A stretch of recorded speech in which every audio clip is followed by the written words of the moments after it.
Welcome. My name is Rochelle Caton. I'm the Executive Administrative Analyst here with the City of Des Moines. Tonight I have the honor to facilitate this event, so thank you all for being here. First, I'll thank all of our community members for joining and sharing this evening with us and participating in this process. Before I introduce our candidates, which I know we're so eager to hear from, I'll mention a few important points to note.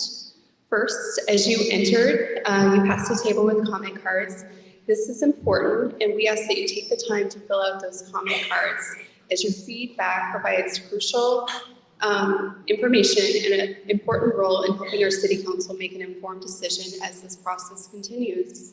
So please drop off those cards in the boxes before you leave. Also, you should have received support with parking and validation as you parked.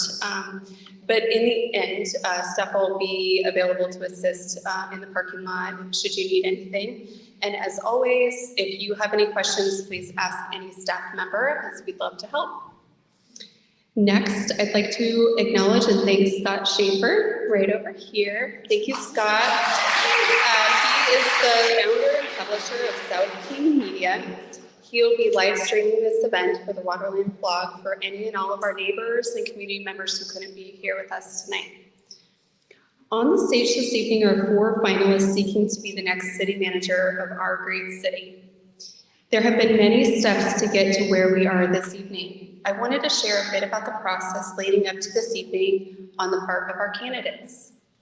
Each candidate responded to 20 written supplemental questions and 4 online self-interview questions. Each candidate also was taken on an informative tour of our city. So as you're sharing later which neighborhood you live in, chances are they drove through them, they're familiar with where they are, and they know exactly what you're talking about. Each participated in 2 interview panels today. These 2 panels consisted one of leadership staff, and then the second panel was community members, your peers. They also participated in the citizen advisory meet and greet that was held prior. And then here we are at this evening's community meet and greet with you all. Finally, tomorrow, August 28th, each candidate will have an interview with our city council. So they've been very busy, as you can tell, and we're very grateful to have them here. So on to our process for this evening. After all the candidates have spoken, they will each have a designated space in the room, which I'm sure you've all seen, and will be available for you, our community members, to engage with them in this meet and greet, and you can ask any questions that you might have.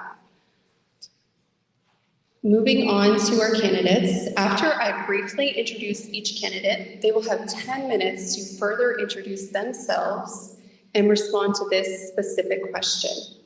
The question is, based on what you know about the city of Des Moines, what do you see as the biggest challenges and opportunities for Des Moines? What steps would you take to address these challenges and leverage opportunities? That is a long question, so I certainly can repeat it as needed. With that, this evening we will begin with Katherine Caffrey. Katherine's current role is with Navis Consulting in Cedar Park, Texas. Thank you, Katherine, and I'll welcome you to that podium. Good evening. Thank you so much for taking time out of your Tuesday evening to be here. It really is, I think, a testament to how much you love your community that you would take some time out of a lovely summer evening. I'm sure you heard I am from Texas, so I'm like, we should be outside right now. It's not 111. This is amazing. I arrived to your community Sunday afternoon, and so I have been spending any minute I can get looking around the community. Of course, I started by going to your primo spots. Of course, I went to the marina. The quarter deck had live music Sunday afternoon. Some of you have heard, I went down to Redondo, could not find a parking spot because you all were out on that boardwalk. But I also drove through quite a few of your neighborhoods, and I definitely made a point of going up and down Pacific Highway and into the neighborhoods west of there, because I really wanted to get a sense for the whole community. And I would say, I think you guys have an incredibly dynamic place that you live. that has some incredibly unique assets. So kudos to you all, on many of you growing up in such a great community. I don't think I've ever met so many people who said, you know, I moved here in 1955. So that shows some real dedication to the community. A little bit about me personally. I have a 7-year-old son who is in 2nd grade. So I also spent some time on Monday going to 4 different elementary schools and interrupting teachers, getting ready for school next week just to sort of check out different school options. My husband works in tech. So I think another question I've gotten is, why are you interested in here? You're from someplace hundreds of miles away. And I'll address that in my comments, but my husband works in tech in Austin, like how most people work in tech here. And so he finds himself in Seattle frequently. And so that sort of put this area on my radar. A little bit about me. I have 20 years of experience in local government, with the last 10 in city management. I've been both an assistant city manager and a deputy city manager. I began my career with the city of Little Rock, Arkansas, and then spent 16 years in Cedar Park, Texas, which is a city right outside the Austin metro. And although we are, like I said, hundreds of miles away, and I know it was smart to bring me here in August, but I'm like, this weather is beautiful. But there actually are a lot of similarities between our 2 areas, which is why some random city in Texas that only one person has heard of before.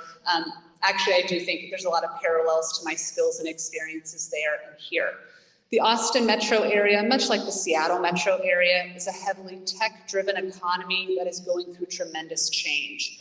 Whether it's population change, demographic change, I know what those pressures are that get put on communities: congestion, affordability, issues that start out in the urban core and then sort of extend beyond the urban core. So there's a lot of those experiences that I'm very familiar with.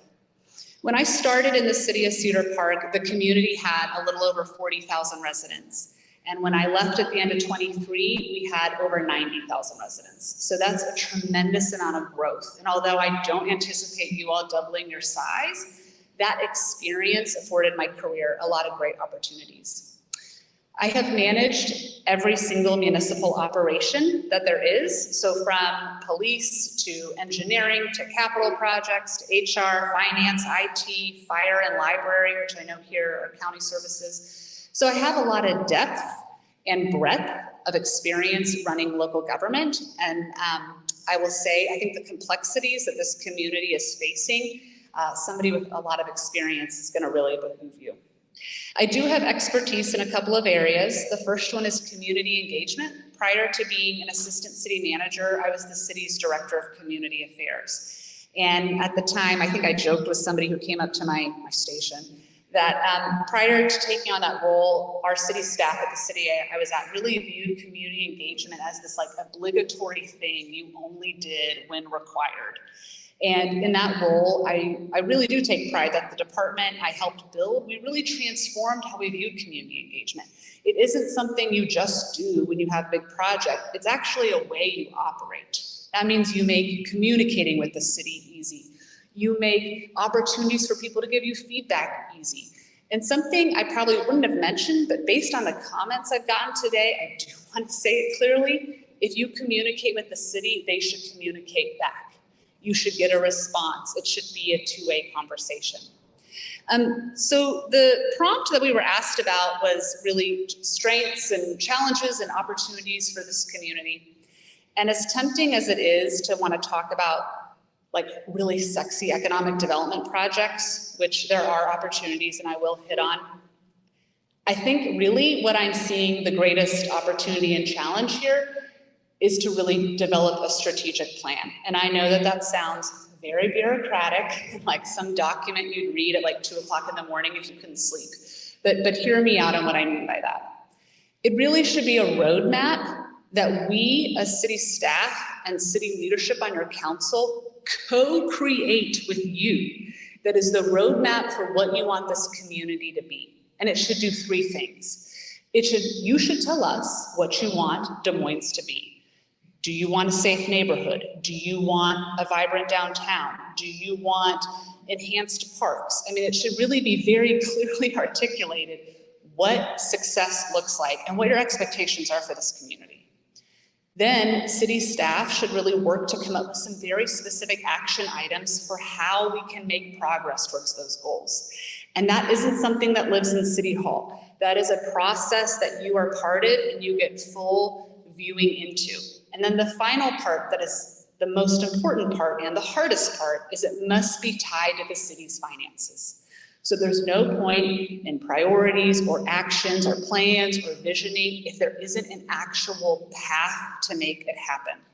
And because I have never seen a local government that had enough money for everything people wanted, and I'm sure that is not the case here, there will have to be a community conversation about trade-offs and priorities. And then the final part to it is really, you should be able to see our progress incredibly transparently. It should be easy for you to go on a website and see what progress is being made. You should see city management or city council giving updates so you can really see what progress is happening. Now, I know this sounds so snooze fest to come up here and be like, my vision is for you all to have a strategic plan. But really what I keep hearing over and over from people is a lot of passion for living in this community. And I'm sensing a lot of frustration that they maybe haven't seen execution at the pace they would like. And I am sure there are a lot of complicated reasons why that has happened. But I think the best place to start is to get alignment as a community as to what we're trying to achieve. And then let's actually start showing some wins for progress towards that goal. As I wrap up, the last thing I'd want to mention is I do think I would be remiss to not talk about redevelopment and economic development, as sort of that is really so key to growing your revenue base. And when I look at this community that's landlocked, meaning you have neighbors everywhere, I don't see huge tracts of vacant land, of course, redevelopment is really name of the game. And that is a different set of skills. Redevelopment projects are challenging. When I was in Cedar Park, I spent 10 years on a project called the Bell District, which is a redevelopment of 50 acres from a kind of depressed commercial corridor into one that was really thriving. It took 10 years and it didn't happen alone in City Hall. It actually was a genuinely community-led vision, not from the step one and then we just never went back to the community. I mean, all along the way. It included some great public investments, but then also a lot of important private investment that really boosted the tax base. But more than that, if you ask a resident about that project, they'll say, oh, I'm so happy I have somewhere to go with my family on Friday night. So it really improved quality of life as well. So as I truly wrap up, thank you again for having me here. It's been a real pleasure to learn a little bit about your community and get to be here with you all. The Seattle metro area has been on my family's radar as a place for us to relocate for several years now. In the last year, there have been a handful of city manager positions open in this area. Des Moines is the only position I have pursued because your community truly strikes me as one that has some unique attributes you can't find in any of your neighboring communities. Your size can make you very nimble to get some progress happening.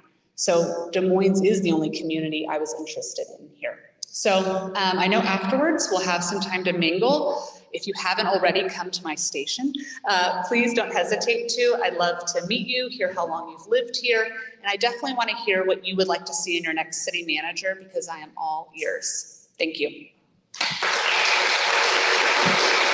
Our next candidate is Michael Eklund-Grayum. Michael is currently the city administrator for the city of Zillah, Washington. Welcome, Michael. Thank you. It's an honor to be here with you tonight.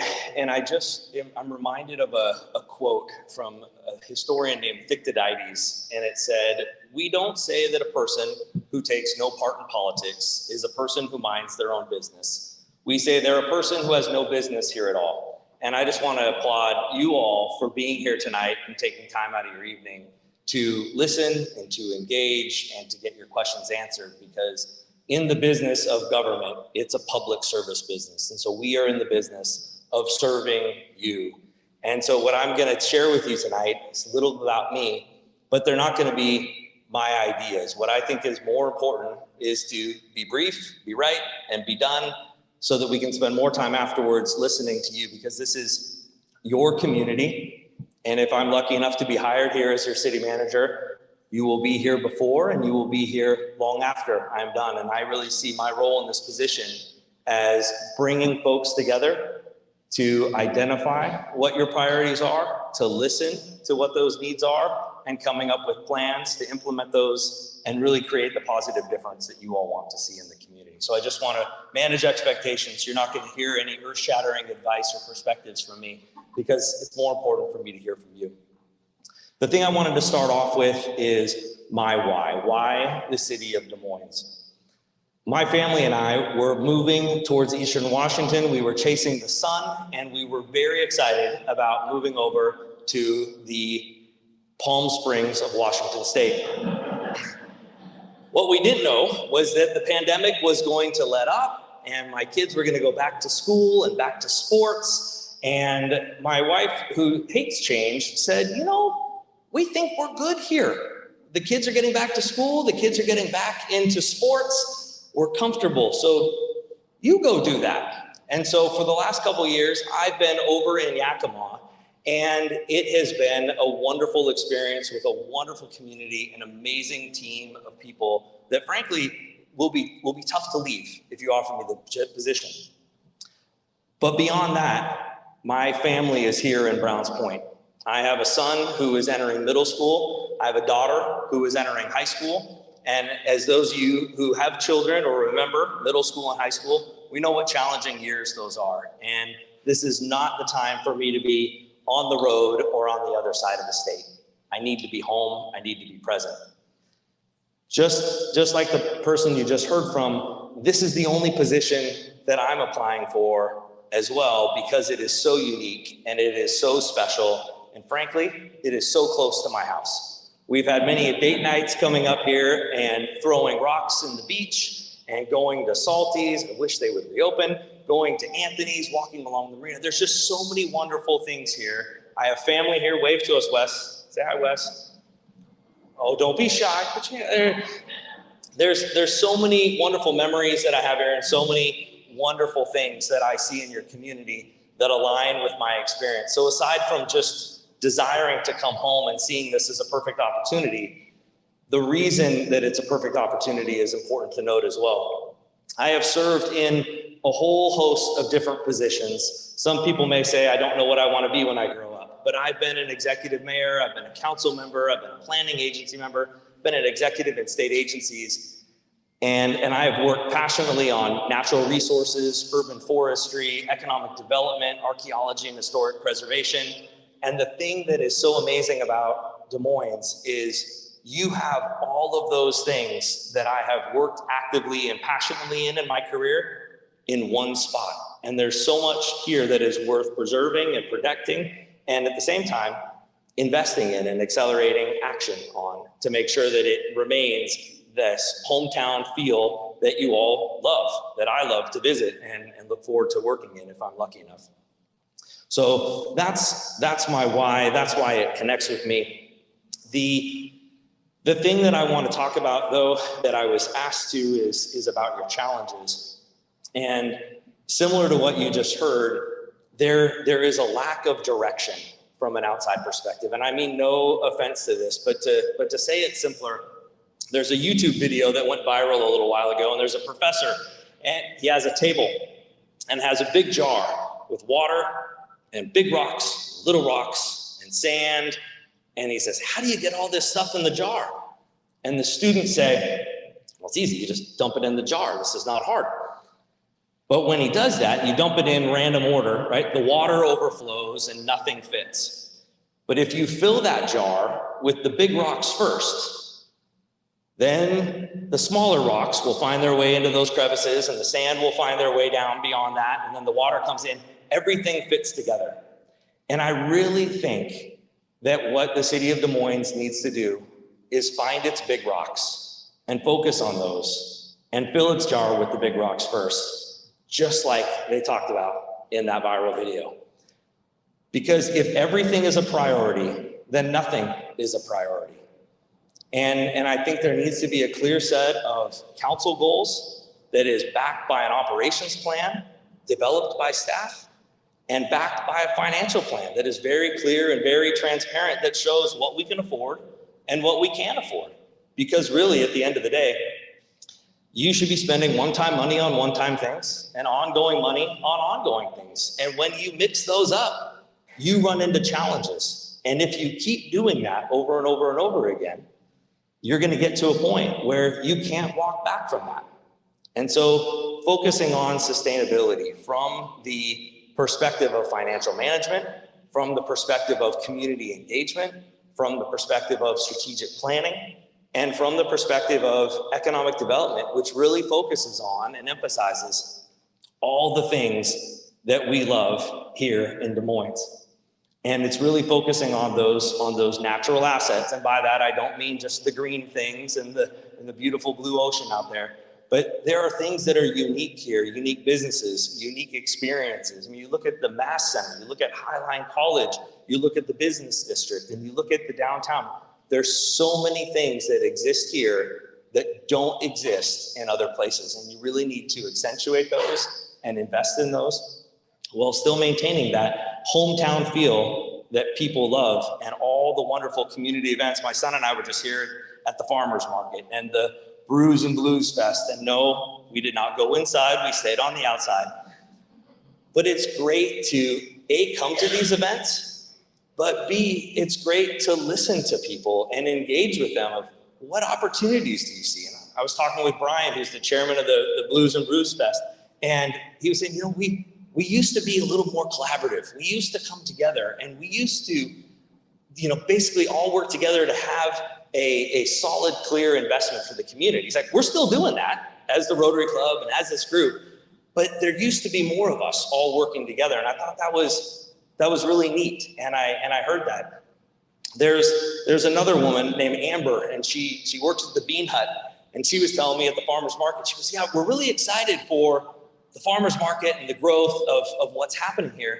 But what I don't know about is this, and I don't know about is that. And you can see, here's this person, small business owner, very vested in the community, that didn't have all the information, and she had questions. And I think it's really important that people who have questions have answers, and it's all guided by a clear vision and a clear connection so that everyone's on the same page. Because as large as Des Moines is, with 30,000+ people, this is still a very small community. This is still a community with hometown values that is very connected.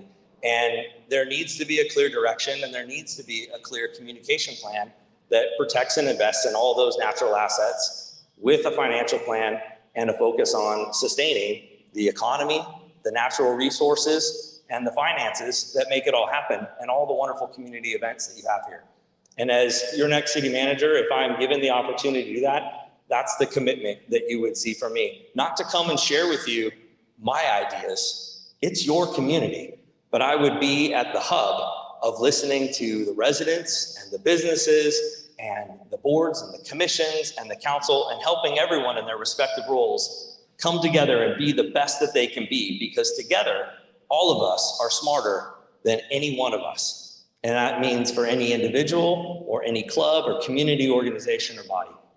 And coming together and acting as one city with one vision and one direction is, I think, the biggest opportunity that you all have. And I'd be honored to be a part of it. Thank you, Michael. Next, I'd like to welcome Daniel Eernissee. Daniel is currently the Economic Development Director with the City of Everett, Washington. One of my things I talk about is when you do economic development, your job isn't to create the wave, it's to really, I'm gonna get rid of that. Thanks. It's not to create the wave, it's to surf the wave that's already there. And a lot of times in city government, there's lots of waves coming to us, whether it's growth from a region, whether it's housing prices, whether it's sea level rises, whether it's different opportunities or challenges like I've been asked to talk about tonight. Those are the waves. And our job is to paddle really fast at the right time, get up on our board, and use the power of those things to really propel us forward. As city manager, really, I've been fortunate to ride a really wonderful wave of experience into the city tonight. And I feel like I have to just walk through my background so you can understand where I come from and what the wave is that I'll be surfing if I'm given that opportunity. I have been working for 14 years in economic development.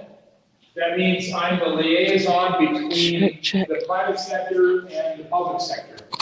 I'm doing cross-cultural communication. I'm telling the city how the private sector and the business sector thinks. And I'm telling the business sector how the public sector thinks and why they have to go through so many different things. Maybe if I hold it in my armpit, no, I'm just going to shove it. Oops, there's back. So that's been my last 14 years. I've worked for 6 in Everett. I've worked for 8 in Shoreline. Some of the things I'm particularly proud of is working a lot with Sound Transit, and I'm really excited that after starting in 2010 in Shoreline, working for rezoning and working to prepare that city for light rail, getting just a messaging out that on this Friday, finally, Shoreline will have light rail service, so 14 years later. And that's sometimes what happens here. But it takes some time. You really have to be a long-time player here. It's challenging work, but it really gave me a full slate of opportunities. I'm going to clear it away so you don't even try to take it away from me. Gave me a full range of opportunities to represent the city to the public.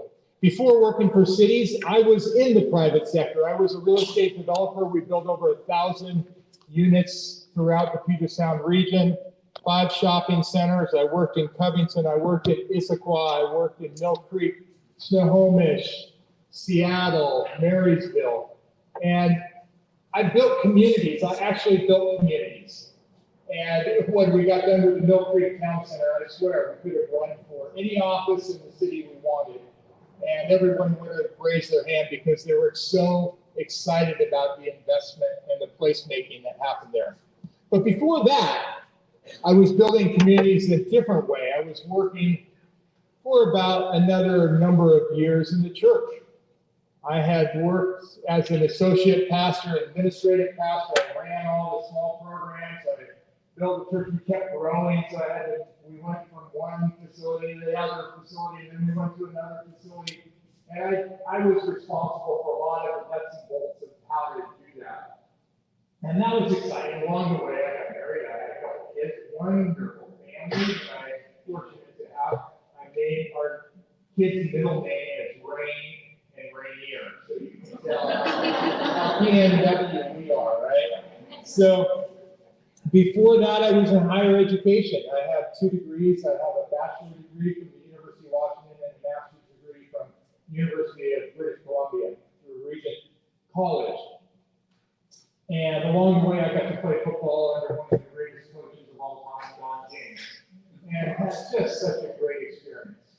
And I've gone backwards through this because I really want to say that what really gave me the foundation, which really, I talked about a wave metaphor, which really gave me the power to feel like I could move forward in my life was the mentors that I had because I was born and raised here in Des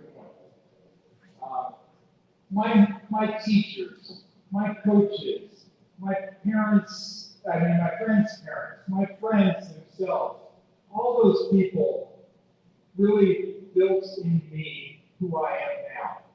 And I could talk a lot about different things. I'm going to talk about opportunities and challenges, but really as a city manager, what you're asking someone to do is come and build a culture in your city that moves you forward. I'm not the first city manager. I won't be the last city manager. I'm just grabbing the baton, running for a little ways and handing off to somebody else. But hopefully that culture is healthy while I'm here.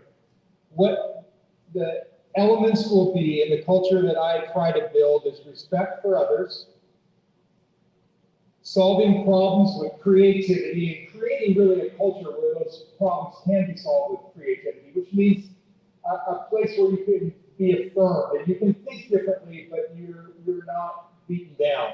A place where you can speak with honesty. I really honestly believe, and how appropriate that is, that information is friendly.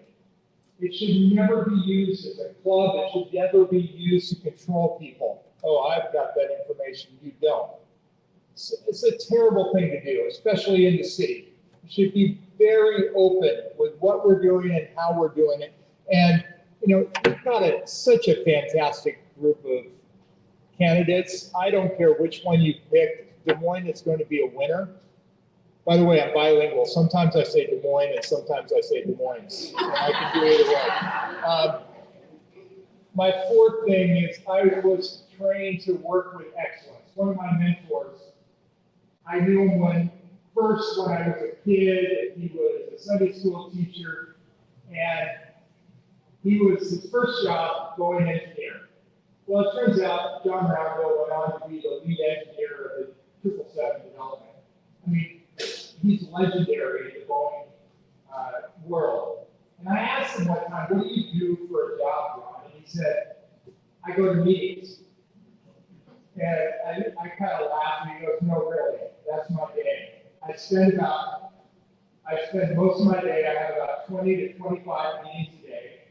And the job is to be prepared when I go to the meeting, to listen intently and be present when I'm there, and then to follow up appropriately when I leave.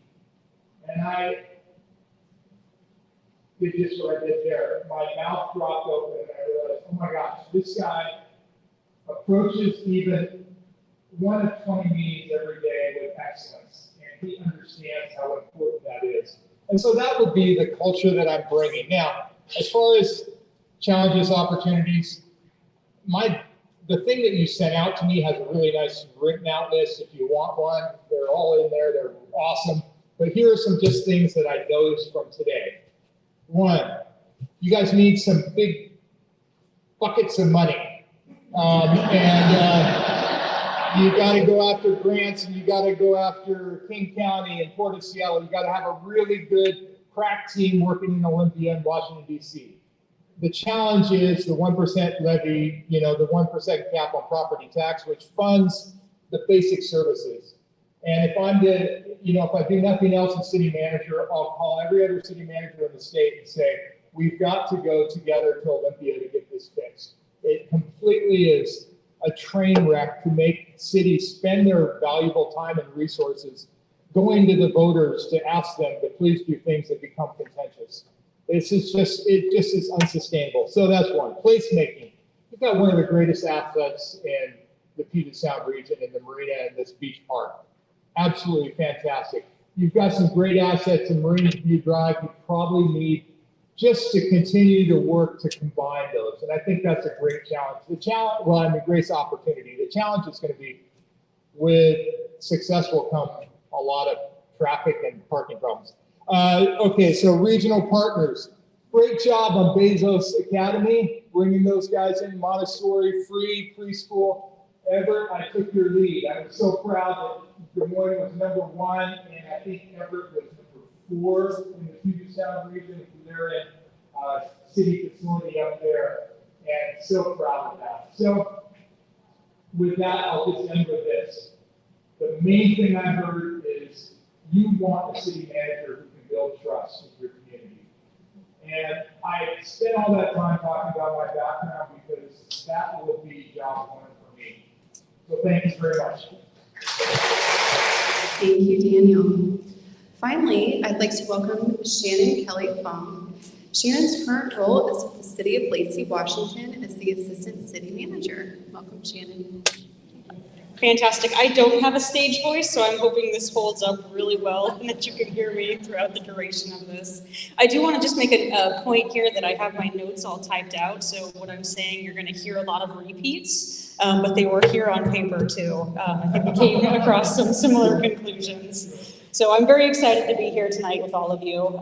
My name is Shannon Kelley-Fong. I have over 10 years of experience in local government and public administration, and I have a proven track record of leading, communicating, and collaborating on and innovatively implementing a wide range of projects, policies, and programs, including rethinking budgets, restructuring them, finding innovative funding solutions, streamlining processes, and also finding ways to meet the needs of the community now, while also thinking about and planning for the future.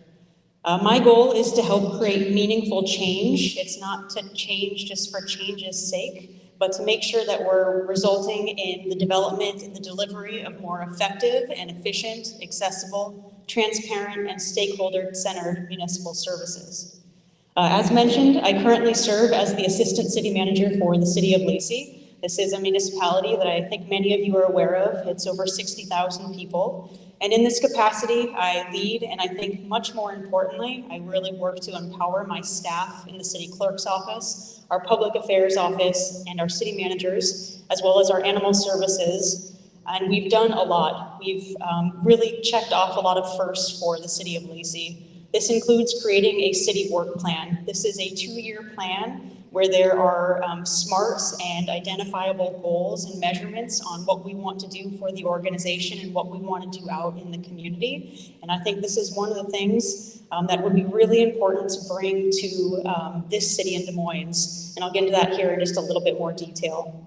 In addition, I've worked on creating a communications plan that focused not only on how we improve our communications internally within the organization, but also how we improved our communications externally with the community, how we go about building trust and getting out into the community and from hearing from community members that we haven't heard from and getting their feedback and their vision for the future.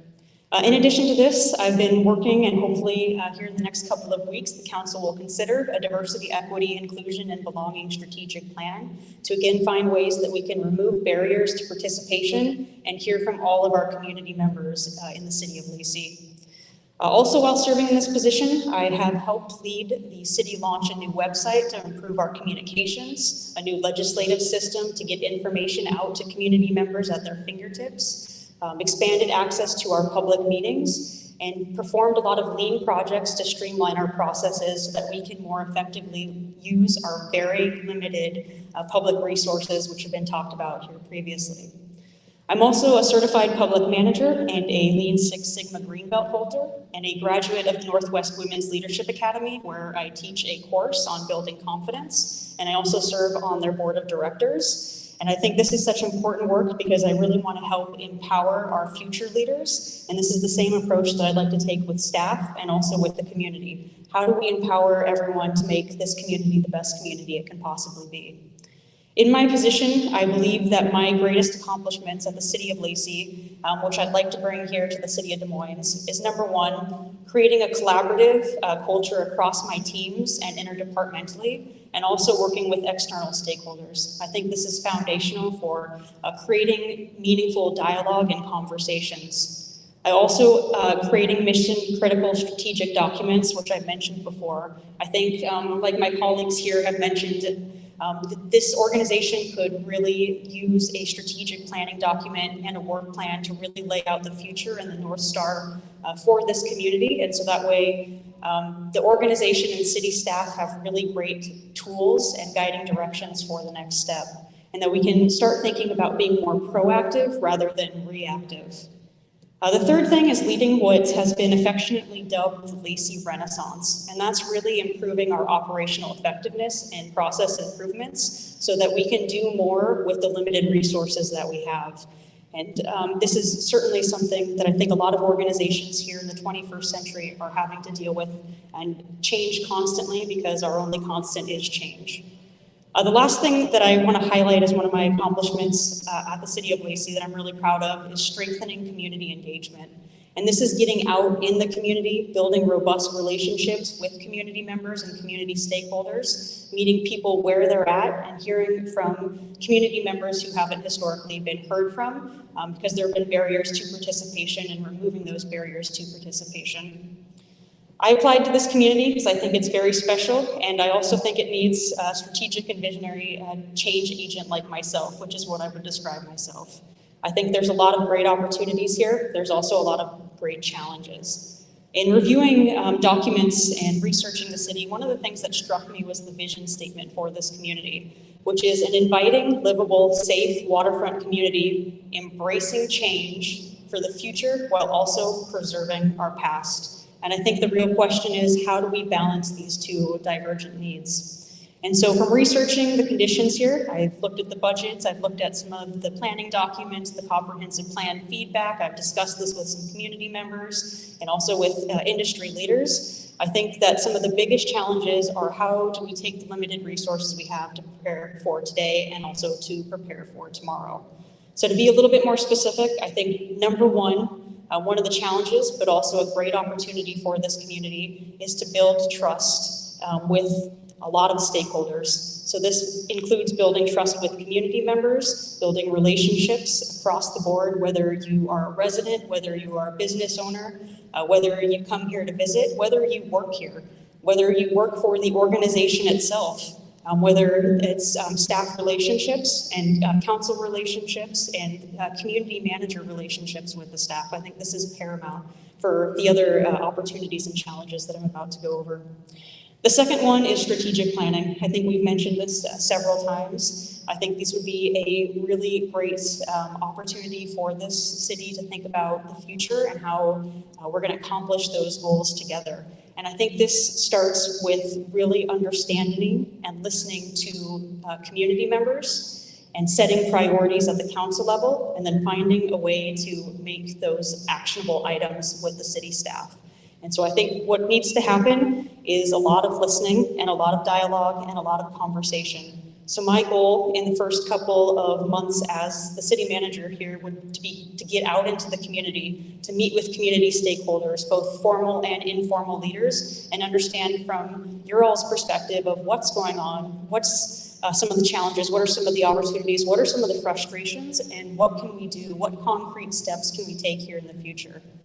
These listening tours would continue. Very importantly, I'd want to hear from council, understanding priorities and perspectives, and then also from city staff. So multiple levels of listening tours, and then being able to take this information and dynamically have conversations across all three of those groups to really chart out a course for the future of this city.